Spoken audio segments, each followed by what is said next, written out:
Meu Senhor e meu Deus, creio firmemente que estás aqui, que me vês, que me ouves. Adoro-te com profunda reverência. Peço perdão dos meus pecados e graça para fazer com fruto este tempo de oração. Minha Mãe Imaculada, São José, meu Pai e Senhor, anjo da minha guarda, intercedei por mim. Antes de começar a fazer esta gravação, estive a rezar na capela da minha casa e de repente deixei os meus pensamentos e fiquei um momento calado, calei os meus pensamentos e dei-me conta dizendo: Jesus, tu estás aqui. Fez-me bem de repente dar-me conta da presença do Senhor e ali fiquei um momento simplesmente a contemplar o Senhor que está no sacrário. Eu recomendo que às vezes faças uma pausa também nestes 10 minutos com Jesus e digas o mesmo a Jesus: Senhor, sei que estás aqui. Precisamente a propósito disto, queria-te falar de uma estatística que foi publicada recentemente nos Estados Unidos. Ao longo dos últimos 20 anos, o tempo médio que os adolescentes dos Estados Unidos passam juntos a socializar de forma presencial reduziu 45%. Hoje em dia, as raparigas e os rapazes entre os 15 e os 19 anos passam menos 3 horas semanais do que os adolescentes que viviam em 2003. Os investigadores deste estudo afirmam que estes dados sobre o isolamento presencial estão associados ao crescimento das taxas de depressão entre os adolescentes. O isolamento é um fenómeno social que também nos afeta a nós, em Portugal. Quanto tempo não passamos nós a olhar para os telemóveis? O nosso relatório semanal do tempo gasto a olhar para o ecrã diz-nos isso mesmo. E curiosamente, ao falar sobre isto, queria falar-te porque estamos na semana de oração pelas vocações. E quando numa reunião de padres, a semana passada, na diocese onde estou, foi distribuída o folheto, o cartaz desta semana de oração, achei muita graça, porque tinha vários adolescentes a olharem para o telemóvel e um deles, com uma cor diferente, cor laranja, estava não a olhar para o telemóvel, mas para cima, para o céu. E o que é que isto pode ter que ver com as vocações? Pode ser que a simples capacidade de abrir-nos a Deus, de olhar para os outros com os nossos próprios olhos e não através das redes sociais, tenha algo a ver com a vocação e a fé. Dar-nos conta de que Deus está aqui, que me vês, que me ouves. De facto, qual é a posição que vemos a maior parte das pessoas quando entramos no metro, no autocarro? Estão encurvados sobre o telemóvel. Ora, Santo Agostinho definia o pecado como incurvatus in se. Isto quer dizer encurvado em si mesmo.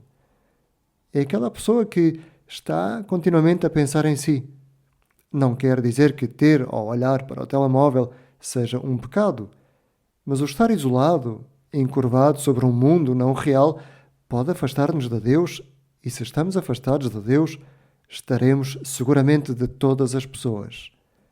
Quantas vezes as fotografias que vemos nas redes sociais nos tentam convencer que vivemos num mundo todo ele sorridente, belo e atraente, quando na realidade nós se calhar não somos tão belos ou atraentes.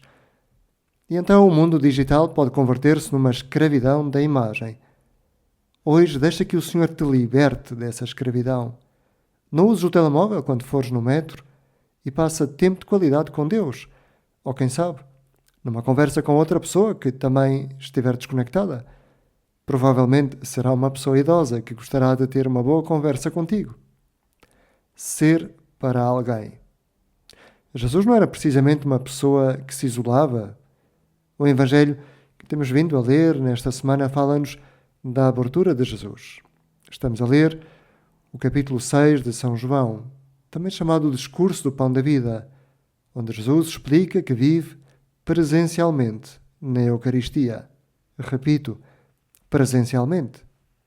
E precisamente quando ele está a falar sobre isto, os judeus que o ouviam ficam chocados com o que ele diz. Passo a ler. Naquele tempo, os judeus discutiam entre si. Como pode Jesus dar-nos a sua carne a comer? Então Jesus disse-lhes: em verdade vos digo, se não comerdes a carne do Filho do Homem e não beberdes o seu sangue, não tereis a vida em vós. Estes judeus estão perplexos que Jesus diga que se não comerem a sua carne, se não beberem o seu sangue, não poderiam ter a vida neles. Talvez, Senhor, permite-me que neste tempo de oração continue com algumas estatísticas. Nos Estados Unidos, o país das estatísticas, 69% dos católicos afirma que o pão e o vinho usados na comunhão são símbolos do corpo e sangue de Jesus Cristo. Mas será assim?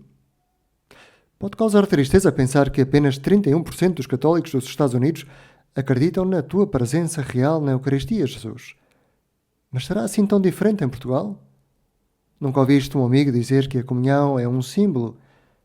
Mas repara, se assim fosse, por que se haveriam de ofender tanto os judeus quando ouviram Jesus dizer que eles não teriam parte na vida eterna se não comessem o corpo e não bebessem o sangue? Se afinal de contas fosse tudo um sacrifício simbólico do seu corpo e sangue?